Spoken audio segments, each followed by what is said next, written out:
আসসালামু আলাইকুম। সবাই কেমন আছেন? আমি আবারও আপনাদের মাঝে টাকা নিয়ে বাস্তব কিছু গল্প বলার জন্য আসলাম।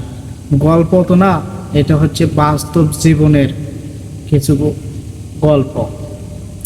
টাকা এমন একটা জিনিস, বুঝছেন? টাকা থাকলে সবাই দাম দেয়, টাকা না থাকলে কেউ কিন্তু দাম দিতে চায় না।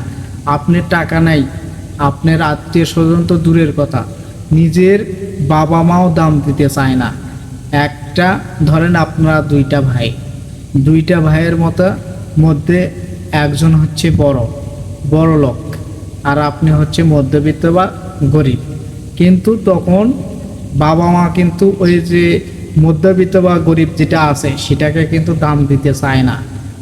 যার টাকা আছে তাকেই কিন্তু দাম দিতে চায়। টাকার মুখ কিন্তু আসলেই খুব কালো।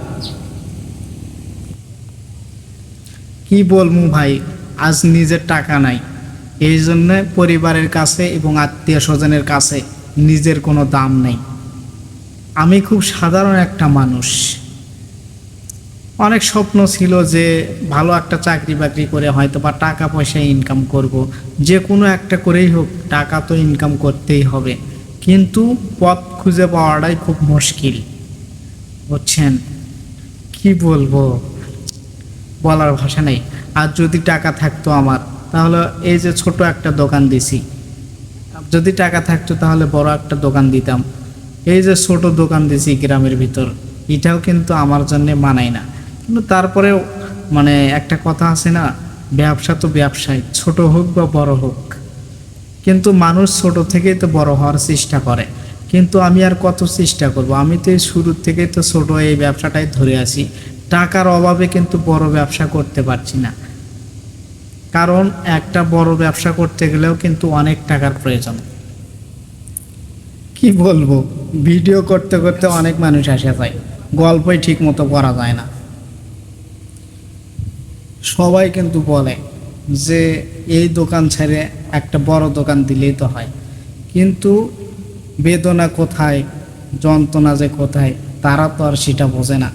তারা শুধু ওপরেরটা দেখে, ভিতরেরটা কিন্তু দেখে না কেউ। ছোট দোকান, দীর্ঘ দোকানটার বয়স হয়তো বা না, দীর্ঘ 5 বছর হয়নি, 4 বছর, 4.5 বছর পার হয়ে গেছে এই দোকানটা আমার করা। বর্তমানে এটা দিয়ে চলতেছি, দেখা যাক কি হয়। ভবিষ্যতে যদি টাকা পয়সা হয় তাহলে নাই বড় ব্যবসা করব, আর না হলে কি আর করার। আল্লাহ যেটা রেজেকে দিছে ওটাই হবেই।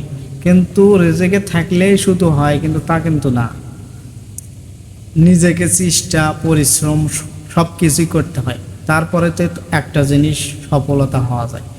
কিন্তু আমি কিন্তু গল্পগুলো কিন্তু সাজাবের পাচ্ছি না, এলোমেলোভাবেই গল্পগুলো করতেছি। নিজের জীবনের যা কিছু পাই এগুলোই আপনাদের মাঝে তুলে ধরার চেষ্টা করতেছি। আর ভিডিওর ভয়েসটা কিন্তু তেমন মানে জোরে হয় না। কি কারণে?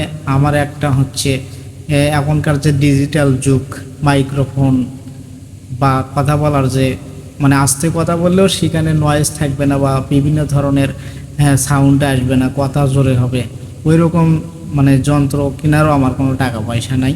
যার কারণে আমি যা সামনেই এরকম ভিডিও করি। হয়তোবা আমার ভিডিওটা খুব আস্তে হয়, কেউ মনে কিছু করবেন না।